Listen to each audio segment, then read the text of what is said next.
चलिए अब आगे बढ़ते हैं और बात करते हैं रोज और कॉलम्स की। जब आप एक वर्कशीट क्रिएट करते हो या फिर एक वर्कशीट को देखते हो तो आप नोटिस करोगे कि वो ग्रिड्स के फॉर्मेट में होती है। ये ग्रिड्स बनती हैं रोज और कॉलम से। समझ लो जैसे कि रोज और कॉलम वो बेसिक स्ट्रक्चर हैं जो आपके डेटा को ऑर्गेनाइज करते हैं। तो चलिए पहले बात करते हैं रोज के बारे में। रोज हॉरिजॉन्टली जाती हैं और हर रो को एक नंबर दिया जाता है, जैसे कि रो 1, रो 2, रो 3 से लेके जो मैक्सिमम रो है वो है 1048576।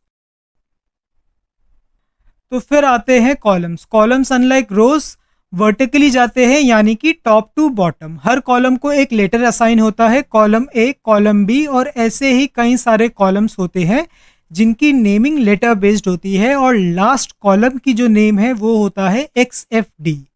समझ लो कॉलम को एक टॉल बिल्डिंग के जैसा जो एक के बाद एक वर्टिकली खड़ी है। रोज और कॉलम को आप ऐड कर सकते हैं और डिलीट भी कर सकते हैं अपनी रिक्वायरमेंट के हिसाब से।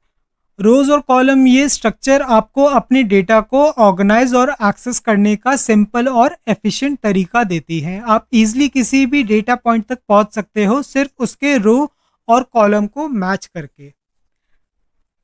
आगे बढ़ने से पहले क्विक ओवरव्यू लेते हैं। रोज हॉरिजॉन्टल होती हैं और कॉलम वर्टिकल होती हैं।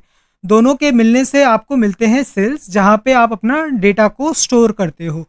रोज को न्यूमेरिक वैल्यू असाइन करते हैं जिसकी मदद से हम उन्हें आइडेंटिफाई कर पाते हैं, और कॉलम्स को लेटर्स असाइन होते हैं जिसकी मदद से हम कॉलम्स के लोकेशन को आइडेंटिफाई कर पाते हैं। किसी भी रो को आप डिलीट या फिर ऐड कर सकते हो, किसी भी कॉलम को भी आप डिलीट या फिर ऐड कर सकते हो, और इनकी जो विड्थ और हाइट है उसको भी आप अपनी रिक्वायरमेंट के हिसाब से मॉडिफाई कर सकते हैं एक्सेल के अंदर। तो चलिए अब फाइनली अब हम पहुंच चुके हैं सेल्स पे, जो एक्सेल का कोर होती हैं। सेल्स एक छोटे बॉक्स की तरह होती हैं और ये वो जगह है जहां आप अपना एक्चुअल डेटा को स्टोर करते हैं। जब रोज और कॉलम इंटरसेक्ट करते हैं तो वो एक सेल बनाते हैं, और हर सेल का एक यूनिक एड्रेस होता है। जैसे रो 4 और कॉलम सी का इंटरसेक्शन पे जो सेल बनेगा उसका एड्रेस होगा C4।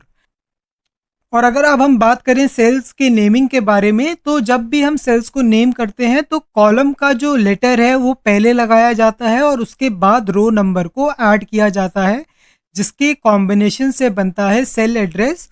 और ये सेल एड्रेस हर सेल के लिए यूनिक होता है। ये सेल छोटे दिखते हैं लेकिन इनका रोल एक्सेल में सबसे बड़ा होता है। हर सेल एक इंडिविजुअल डेटा पॉइंट को होल्ड करता है, और आप सेल्स में टेक्स्ट, नंबर्स और फॉर्मूलाज के साथ साथ पिक्चर्स को भी स्टोर कर सकते हैं। अगर हम एक्सेल को एक बड़ा डेटा बैंक मान लें तो सेल उसका लॉकर है जहां सब कुछ स्टोर किया जाता है। इन छोटे यूनिट्स में ही पूरी कैलकुलेशन और डेटा एनालिसिस होता है।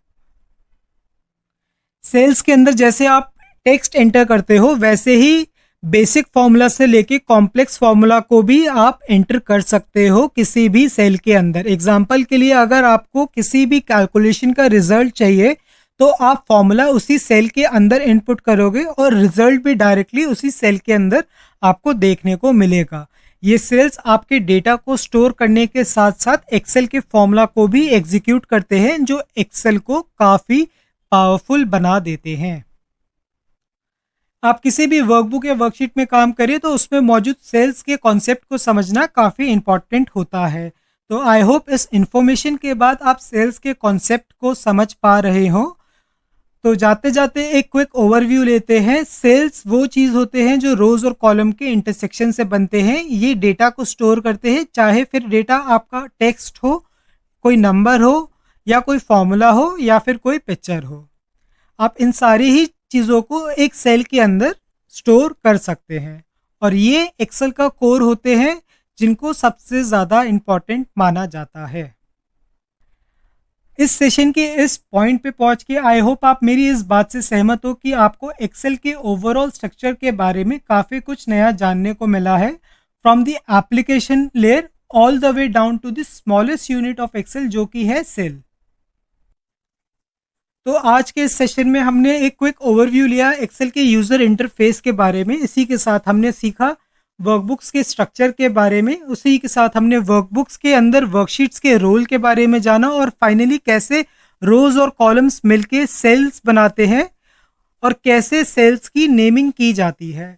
ये फाउंडेशन आपको आगे चल के डेटा एंट्री, डेटा एनालिसिस और इवन कॉम्प्लेक्स कैलकुलेशन करने में काफ़ी मदद करेगा। So thank you so much for exploring the Excel hierarchy with me today. मुझे पूरा विश्वास है आपका ये पहला स्टेप स्ट्रांग होगा और आपकी एक्सेल जर्नी अब और भी ज़्यादा इंटरेस्टिंग होगी। तो मिलते हैं अगले सेशन में, तब तक कीप एक्सेलिंग।